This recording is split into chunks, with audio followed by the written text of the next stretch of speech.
Hello everyone, welcome to Noble Classes. जैसा कि आपको पता है कि अपन 20 महत्वपूर्ण प्रश्न की ये सीरीज़ कंप्लीट कर रहे हैं और ये इस सीरीज़ का पार्ट 8 है। तो चलिए अपन शुरू करते हैं पहले क्वेश्चन के साथ। क्रिकेट खिलाड़ियों के मध्य हॉलीवुड किसे कहा जाता है? तो याद रखिएगा, हॉलीवुड शब्द का यूज़ किया जाता है शेन वॉर्न के लिए। शेन वॉर्न ऑस्ट्रेलिया के खिलाड़ी हैं जो कि बॉलिंग करते हैं। नेक्स्ट प्रश्न, बहुजन हिताय बहुजन सुखाय किसका वाक्य ध्येय है? तो बहुजन हिताय बहुजन सुखाय ये टैगलाइन है किसकी? All India radio.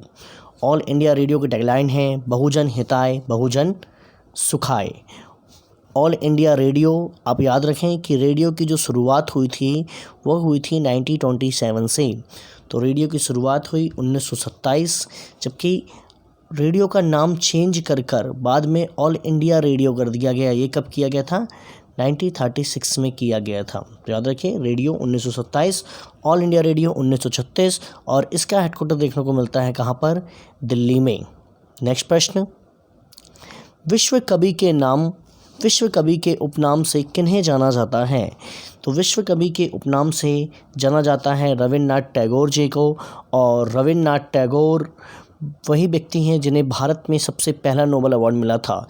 तो सबसे पहले भारत में नोबेल अवार्ड मिला था रविन्द्रनाथ टैगोर जी को, वर्ष 1913 में दिया गया था साहित्य के लिए, जिनकी पुस्तक थी गीतांजलि। और गीतांजलि पुस्तक से ही लिया गया है जन गण मन अधिनायक जय है भारत भाग्य विधाता। तो याद रखिए, जन गण मन का शीर्षक क्या है? भारत भाग्य विधाता, अर्थात भारत के भाग्य की रचना करने वाला। चलिए नेक्स्ट प्रश्न, निम्नलिखित वैज्ञानिकों में से कौन से हैं जो बेटे के साथ भौतिका का नोबेल पुरस्कार जिन्होंने जीता था? तो याद रखिएगा, फादर और सन दोनों को एक साथ नोबेल अवार्ड दिया गया था। और ये हुआ था कब? 1915 में। तो 1915 में फिजिक्स का नोबेल विलियम हेनरी और इनके बेटे लॉरेंस ब्रैग को दिया गया था। और इन्होंने ब्रैग समीकरण दिया था और लॉरेंस ब्रैग के नाम पे ही ब्रैग समीकरण का नाम रखा गया, याद रखें। नेक्स्ट, अंतरिक्ष यात्रियों को प्रशिक्षित करने के लिए निम्नलिखित में से किस खेल का प्रयोग किया जाता है? तो ये खेल एक होता है उत्पन्न नाम का खेल, जिसका प्रयोग किया जाता है अंतरिक्ष यात्रियों को प्रशिक्षित करने के लिए।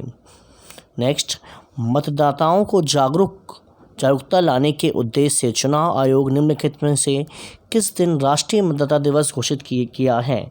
तो हर साल राष्ट्रीय मतदाता दिवस सेलिब्रेट किया जाता है 25 जनवरी। और 25 जनवरी को क्यों? क्योंकि 25 जनवरी 1950 में इलेक्शन कमीशन इस्टेब्लिश हुआ था, निर्वाचन आयोग स्थापित किया गया था। और निर्वाचन आयोग, याद रखें, आर्टिकल नंबर 324 में इसका उल्लेख है। निर्वाचन आयोग वर्तमान में अपने निर्वाचन आयुक्त हैं सुशील चंद्रा। मुख्य निर्वाचन आयुक्त कौन है? सुशील चंद्रा। और प्रतिभा देवी सिंह पाटिल के प्रयासों से 25 जनवरी से शुरू किया गया था, राष्ट्रीय चुनाव दिवस मनाने की शुरुआत की गई थी। पाई दिवस कब मनाया जाता है? तो पाई दिवस, ये मैथ वाला पाई है, और पाई दिवस सेलिब्रेट किया जाता है हर साल कब? 14 मार्च। वर्ष 2009 से अपन इसको लगातार मनाते आ रहे हैं। और पाई को देने के लिए महत्वपूर्ण योगदान था विलियम जोन्स का। तो इनके लिए सेलिब्रेट करते हैं अपन क्या? पाई दिवस 2009 से। और ये तो ऐसे ही याद हो जाएगा। देखो, पाई की वैल्यू कितनी होती है? 22/7, एक अपरिमेय संख्या है। और 22/7 को अपन सॉल्व करें तो कितना आएगा? 3.14। ठीक है, तो 14 डेट, 3 मार्च, यही तो है 14 मार्च, है ना। चलिए नेक्स्ट प्रश्न, विश्व विरासत स्थल पशुपतिनाथ मंदिर स्थित है। तो पशुपतिनाथ मंदिर वर्ल्ड हेरिटेज में लिस्ट में शामिल है। और ये स्थित है कहाँ पर? डैश करके आंसर लिखिएगा, काठमांडू, नेपाल। ठीक है, तो काठमांडू नेपाल स्थित है, बागमती नदी के तट पर स्थित है बेसिकली ये। और भारत और नेपाल के बीच जो नदी सीमा निर्धारण करती है वो कौन सी नदी है? काली नदी, याद रखिएगा, काली नदी। नेक्स्ट प्रश्न, पहला ब्रह्मपुत्र साहित्य उत्सव कहाँ आयोजित किया गया था? तो सबसे पहला ब्रह्मपुत्र साहित्य उत्सव का आयोजन किया गया था गुवाहाटी में। और सामाजिक एकता और अखंडता को बढ़ाए रखने के लिए ये उत्सव था। वर्ष 2017 में इसका आयोजन किया गया। आपको पता है ब्रह्मपुत्र नदी असम में बहती है। इनफैक्ट यदि अपन ये बोलें कि भारत में जो सबसे बड़ा, भारत क्या पूरे विश्व का जो सबसे बड़ा नदी द्वीप है वो किस नदी पर है? ब्रह्मपुत्र नदी पर है, माजुली में है। ठीक है, तो ब्रह्मपुत्र नदी में है। और ब्रह्मपुत्र नदी जब बांग्लादेश में प्रवेश कर जाती है तो इसे बोलते हैं क्या? जमुना। याद रखें, जब ब्रह्मपुत्र नदी बांग्लादेश में प्रवेश कर जाती है तो इसके लिए शब्द का उल्लेख होता है जिसका नाम क्या है? जमुना। और ब्रह्मपुत्र नदी को ब्रह्मपुत्र कहते हैं असम में, जबकि अरुणाचल प्रदेश में से कहा जाता है देहांग। ठीक है, चलिए नेक्स्ट प्रश्न। बॉलीवुड के गीतकार जिन्होंने अधिकतम संख्या में गाने लिखकर गिनीज वर्ल्ड रिकॉर्ड बनाया, तो गिनीज वर्ल्ड रिकॉर्ड बनाने वाले गायक हैं गुलजार। ठीक है, तो गुलजार ने 3524 कुछ गीत लिखे जिसके कारण इनको प्रसिद्धि हासिल हुई थी। चलिए नेक्स्ट प्रश्न।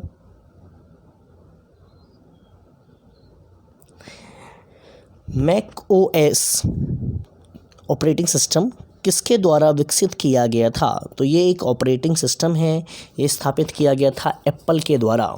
ठीक है, तो एप्पल एक, आपको पता है, एसेसरीज़ की कंपनी है एप्पल, और टिम कुक इसके हेड हैं। ठीक है, हेड कौन है? टिम कुक, कैलिफोर्निया में इसका हेडक्वार्टर है। नेक्स्ट, भारतीय प्रौद्योगिकी संस्थानों में से कौन सा सबसे पहले विकसित किया गया?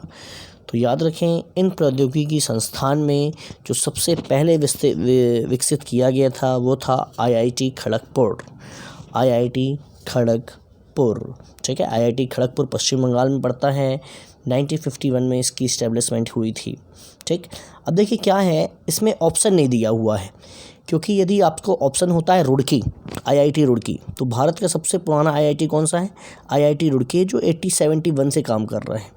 ठीक है, लेकिन चूंकि इसमें रुड़की नहीं है तो सेकंड सबसे पुराना कौन सा है? आईआईटी खड़गपुर है, याद रखें, पश्चिम बंगाल में है। चलिए next question. People's War Group नामक आतंकवादी संगठन किस राज्य में सक्रिय है? तो ये आतंकवादी संगठन है, इसका संबंध है कहाँ से? असम से।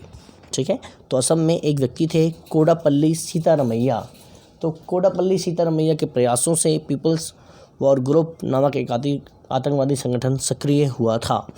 असम नेशनल पार्क के लिए फेमस है, काजीरंगा है, मानस है, नामेरी है, ओरांग है, सोनाई रुपई है, डिब्रू साइखोवा है। ऐसे पूरे नेशनल पार्क कहाँ पर हैं? असम में है। नेक्स्ट, हवाई जहाज़ में पाए जाने वाले ब्लैक बॉक्स का रंग होता है। तो ये question most IMP paper NTPC CVT 1 में रिपीट हुआ, और ग्रुप डी जो पहले हुआ था उसमें रिपीट हुआ। बहुत बारी क्वेश्चन रिपीट होता है।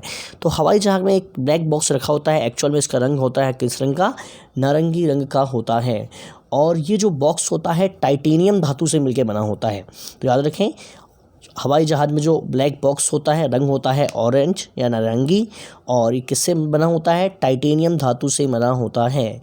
जब कभी विमान दुर्घटना वगैरह होती है तो दुर्घटना का रीज़न पता लगाने के लिए इस बॉक्स का प्रयोग किया जाता है। नेक्स्ट, वार्ड ऑफ एवन के नाम से किसे जाना जाता है? तो वार्ड ऑफ एवन के नाम से जाने जाते हैं विलियम शेक्सपियर। तो इंग्लैंड के महानतम कवियों में से एक हैं विलियम शेक्सपियर। जैसे अपन भारत के लिए राष्ट्रीय कवि बोलते हैं ना, किसको बोलते हैं? रविन्द्रनाथ टैगोर। ऐसे ही अमेरिका के लिए, इंग्लैंड के लिए जो राष्ट्रीय कवि बोले जाते हैं ब्रिटेन के लिए, वो कौन हैं? विलियम शेक्सपियर हैं। नेक्स्ट, ओलंपिक में भाग लेने वाली प्रथम महिला जिम्नास्ट थीं। तो ओलंपिक में सबसे पहले भाग लेने वाली महिला की जिम्नास्ट थी कौन? दीपा कर्माकर। और दीपा कर्माकर का संबंध है त्रिपुरा से। 2016 का जो रियो ओलंपिक हुआ था उसमें पार्टिसिपेट किया था दीपा कर्माकर ने, और ये अपनी पार्डिनोवा स्टाइल के लिए जानी जाती हैं। कौन से स्टाइल? पार्डिनोवा स्टाइल होती है जिम्नास्टिक में, उसके लिए फेमस हैं दीपा कर्माकर। नेहरू ट्रॉफ़ी किस खेल से संबंधित है? तो नेहरू ट्रॉफ़ी का संबंध है हॉकी से। नेहरू ट्रॉफ़ी संबंधित है। अब देखो यहाँ पे ट्रॉफ़ी लिखा है, यदि यहाँ पे कप होता ना, नेहरू कप, तो नेहरू कप का संबंध अलग गेम से है। तो नेहरू कप का संबंध है फुटबॉल से, जबकि नेहरू ट्रॉफ़ी संबंधित है हॉकी से। नेक्स्ट, मिस्र का सबसे बड़ा पिरामिड कौन सा है? तो आपको पता है पिरामिड की भूमि बोला जाता है मिस्र को, और मिस्र का जो सबसे बड़ा पिरामिड है वो है कर्फी पिरामिड।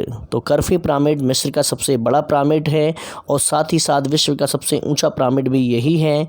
याद रखिएगा, नील नदी की देन कहते हैं मिस्र को। मिस्र की राजधानी है काहिरा। चलिए नेक्स्ट प्रश्न, कौन सा खेल इस समूह का सदस्य नहीं है? तो इनमें से 3 किसी प्रकार से समान हैं, लेकिन कबड्डी इनमें से अलग है, क्योंकि इन तीनों ही खेल में बॉल का यूज़ किया जाता है, लेकिन कबड्डी में बॉल का यूज़ नहीं किया जाता। ठीक है, तो कबड्डी में प्रत्येक पक्ष में खिलाड़ियों की संख्या होती है 7, जबकि बास्केटबॉल में होती है 5 और हॉकी और क्रिकेट में होती है 11-11। नेक्स्ट प्रश्न, बिहार की प्रथम महिला उप मुख्यमंत्री थीं। तो बिहार में सबसे पहले महिला उप मुख्यमंत्री हुई थी कौन? रेणु देवी। वर्ष 2020 में ये सामने आई रेणु देवी। और बिहार की पहली महिला मुख्यमंत्री कौन थी?